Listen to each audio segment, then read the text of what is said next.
Progress back in Keelan was lightning fast, with the first efforts to open a 5D portal beginning within a few weeks of our arrival back in that dimension. The Earth Space Union floated the idea of Scifi and I heading through the human-made portal on their own, once it began to look like a manned flight would be a reality soon. Including Mikri, if only to placate the Vaskar, was a no-brainer. Even General Takahashi knew he'd be more trouble if we left him behind. From there, it was a matter of waiting for the green light. ESU scientists fed a crude cable through our new portal to keep it open. We needed something permanently in the trans-dimensional space to prevent it from collapsing. This could be a permanent gateway, so long as we kept the negative energy flowing. I'd waited with impatience while they sent tethered drones through to test out the physics, which weren't too different to Keelan, as it turned out. I suppose that was smarter than making Mikri adapt on the go, but I was itching to explore. I remembered our misadventures in Keelan with such fondness that I longed for new ones. I need to give Mikri shit about how he told me not to build a raft and escape. Did he think I was going to magically home in on the bunker of knowledge and hug a piece of plywood all the way there? That would have been pretty impressive on my part. I sprinted down the hallway toward the launch deck, with Mikri riding in a wheelchair despite the fact he could walk in Keelan. The robot was holding on to Hiri, who was chirping for me to go faster. How could this place not feel like home? The Askar tripped over his own feet while rounding a corner, desperately trying to reach the group for safety. I slowed my pace down significantly so that he could pretend to have a chance. I cleared my throat, giving the tin can his cue. Mikri made his eyes flash between red and blue coloration, making words that sounded like a siren. "Pull over! Illegal possession of cardigans and a mane." "I want a lawyer," Kapow shouted. "And I want to confiscate your mane. Do not make this difficult, creator." "Literally why? I gave you the synthetic fur for your new mane." "Die!" Hiri cheered. I arched my eyebrows in surprise before shrugging. "It sounds like use of deadly force is authorized, Mikri. Initiate the vehicular manslaughter routine." Mikri gripped the wheelchair's armrests, leaning forward. "It is always active, Meston. Requesting liftoff." "What the hell are you doing?" Sophia gawked at us, approaching with a look of consternation. She'd been scrolling through her phone by the launch tube, but the commotion had awakened the fun police. We didn't have much time. "Leave Kapal alone. We're about to launch in 2 minutes." "Fly! Be free!" I got a running start and pushed Mikri toward Kapal with all of my might. "No! Stop!" Sophia had been running at Keelan speed to intercept us, and she dove toward the accelerating wheelchair with outstretched arms. The scientist pulled back on the handles with desperation, stopping the law enforcement android in his tracks. Mikri whined with discontent, taking a claw swipe in Kapal's general direction. The Askar nurse seemed smug, dancing behind Fifi with flamboyant moves. He was not a coordinated individual. "Preston, what are you doing?" Sophia shouted at me. "You could have killed Mikri pushing him at human speeds and setting him up to crash." I curled my nose. "Nonsense. He walked off getting catapulted into a tree a football field away. He likes it." "That was fun," Mikri agreed. "I have discerned the purpose of the wheel and why it is an early human invention. It exists to run people over." "Who's a smart droid? You are, Cupcake. You are." We have to go," Sophia sighed. Hiri squawked with dismay. "No, you don't have to leave. Preston, do you? I want to chase Mum." "Absolutely not. You're done," Jetty objected, snatching her son away. "What are you teaching Hiri?" "Isn't it obvious? How to be a social deviant is the lesson." Representative Reg slithered over, his forked tongue flitting out. "They're just playing, Jetty. It's their last moment to de-stress before they foray into the next dimension." "Since when are you on their side? We've been allies for decades upon decades." "We're all on their side, remember? That's why the Girot have opted to show up in person for this final milestone. It's quite an impressive feat to get all of the species in this building to work together. Humanity deserves acknowledgement for that. We just want to see everyone in this universe get along. It's nothing to acknowledge, Sophia said politely. Reggie's eyes gleamed with shrewdness. I admire that you allow others to stand on the backs of your strengths, lifting us all up with you. I believe it's time for you to get going, but I wish you safe travels. This next step holds an abundance of possibilities. Too many possibilities to calculate. Mikri stood from his wheelchair, and I followed the tin can the 100 or so steps over to the launch tube. The Vasguard turned as we reached the ship. To all who have supported the humans' endeavors, I appreciate you. Goodbye, friends. Kapow waved a paw at us in response. Goodbye. You'll have to tell me all about it. Storm gods, I'm so jealous. I smirked, knowing that to be a true statement. Kapow would kill to be in our shoes, but sadly, as far as we knew, it would scramble his wires nice and good. I went through the pre-flight checklist and fitted on my headset, despite the fact that we get disconnected from mission control quite early into the mission. Negative energy interface made the cable a no-go, or something.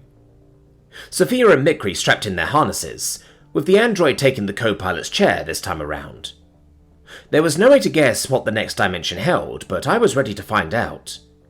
Reality was so much bigger than we'd known just a few years ago. Who knows how many universes are out there? Maybe the Aleutians haven't even met them all. I hope that once we zip through that portal, that'll be the deciding factor that gets their attention. The teleportation coordinates were preloaded into the field generator, and with sign-off from the flight deck, we fired our engines to depart the station. I clicked the switch to trigger the negative energy emitters along the hull, so we wouldn't get crimped like a soda can. Right on time, the vessel hit the warp boundary the ESU set up. It spat us out right by the location of our new interdimensional portal, called the Tunnel. What was it with humans and one-word mundane names for this shit? I rested my hand on the forward throttle, giving a quick look back to Mikri and Sophia. The nerves danced around my stomach, though they were nothing compared to that first journey through the gap. I slowed us down to a gentle drift as we prepared to enter transit. We were going to find out very soon if what we had built worked. The drones came back all right, but they weren't biological. For all we knew, the organic passengers of this ship would go mental because the Aleutians had made some special portal. I wish I didn't have that thought right now. Putting a lot of faith in human ingenuity right now, I exhaled. We have to be right about this. We have to show them. Sophia's lips curved downward. Sometimes fathers aren't proud of their children, no matter how much they've earned that love. This might not move the needle as far as impressing the Aleutians. I understand why you want to, and I'm sorry. You are not their servitors, Preston, Mikri beeped. You do not have to show them anything. My facial features hardened. I know, but I want to. They need to at least see us, acknowledge us. I made Pops acknowledge me, so bringing the Greys around, easy. I can handle their tests. We've come so far. I won't just see them discard our entire species. With or without them, we've found our way. I don't need their validation, Sophia responded.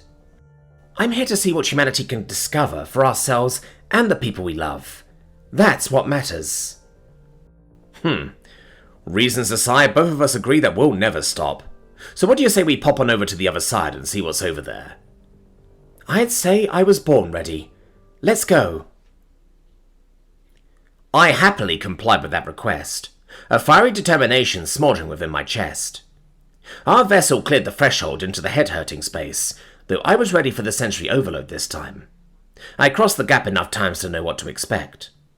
It wasn't something you could ever get used to, but not having crazy acceleration compounding it helped a bunch. I wasn't likely to lose my lunch without the zipping out of control part. We eased into the tunnel gently, as my brain tried to latch onto any scenery that made sense. Simple words like up and down didn't apply here. There were fractals of infinities, lights that shine through your retina and out the back of your skull, but were never there at all. I breathed much easier once we crested out the other side, unscathed. The tether had held through transit, so the ESU could pull us out if anything went wrong. While our signals would be scrambled, we'd found a way to communicate that everything was golden. I gave it 2 tugs by reeling our side in slightly with the hydraulic crank, then shot a grinning thumbs up at Mikri. We'd been dropped off in the middle of nowhere, and couldn't see anything more than our investigatory drones. The stars in the night sky looked no different than in every universe, and we had to pick one to head toward first for our initial survey. We also brought some equipment to test human capabilities over here and report back. We'll find a planet with a breathable atmosphere, hopefully, and be able to see which universe we're stronger in. Perhaps there'll be idiosyncrasies here. Mikri, any stars that stand out for you as good candidates to start our search? I asked the android. The Vascar's fluffy head snapped toward me, a concerned look on his face. We are not alone, Preston. Yes, we are. How gullible do you think I am? That's not funny, Mikri.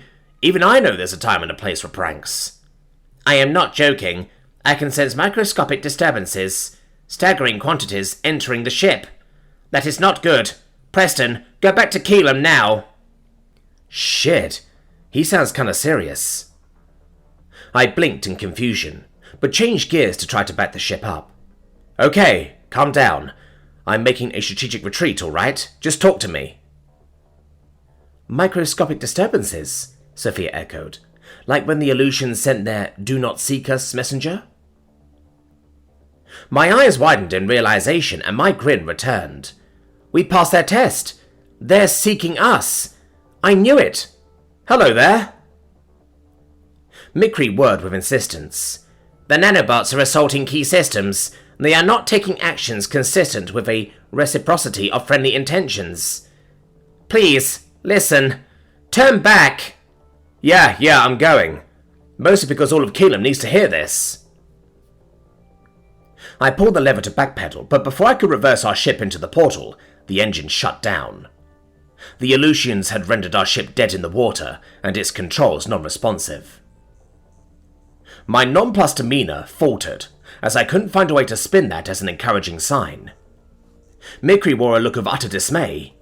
For all of the androids' hacking prowess, they were inside of the systems. We were powerless and at their mercy, whatever they wanted. I stole furtive glances at the ceiling, waiting for what they might have to say to us. Okay, I'm listening. If you wanted some alone time with me, you could have just asked. What is it that you do want? I can see you've noticed our portal. I hope you're impressed with our engineering, Sophia managed, suddenly more concerned with having the Aleutians' validation. You inspired us. Do you have something to say about it? Some guidance, perhaps? A voice crackled over the speakers, as our creators had tapped into our PA system with ease. This is unacceptable. You've gone too far and cannot be allowed to continue along this path. We will no longer permit humanity's existence outside of Sol. The fuck does that mean? I hissed, pangs of terror lodging themselves in my chest. Your expansion is being shut down. We are putting all of you back